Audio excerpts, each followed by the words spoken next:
ఈ రోజుల్లో మోకాలు మార్పిడి అనేది వెరీ కామన్ అయిపోయింది. ఎందుకంటే ఏ టైంలో చేసుకోవాలి, ఎలాంటి ఏజ్ గ్రూప్ లో చేసుకోవాలి, అది సక్సెస్ అవుతుందా లేదని చాలా మందికి అదొక పెద్ద క్వశ్చన్ మార్క్ గా ఉంటుంది. దాని వల్ల నేను చెప్పబోయేది ఏంటంటే, మనకు నీ రీప్లేస్మెంట్ చేసుకోక ముందు మజిల్ పవర్ చెక్ చేసుకోవాలి. If suppose like grade 3, grade 2 ఉందనుకోండి, it will not recommended to go for knee replacement, but build up the muscle strength, then only it will help for success of post operative.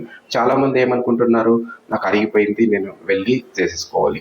Suppose like last 20 years ఇంకా knee replacement మోకాలు నొప్పి ఉండి proper exercise లేకుండా ఉండే వాళ్ళు knee replacement చేసుకుంటే definitely post operative కూడా పెద్ద సక్సెస్ ఉండదు. దీనివల్ల ఏం చేయాలంటే, first we have to assess the pre operative muscle power.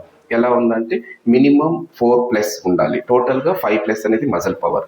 Suppose 3+ ఉందనుకుంటే not recommended. At least 6 to 8 weeks we have to strengthen the quadriceps and hamstring muscles. తర్వాతనే then we have to go for total knee replacement.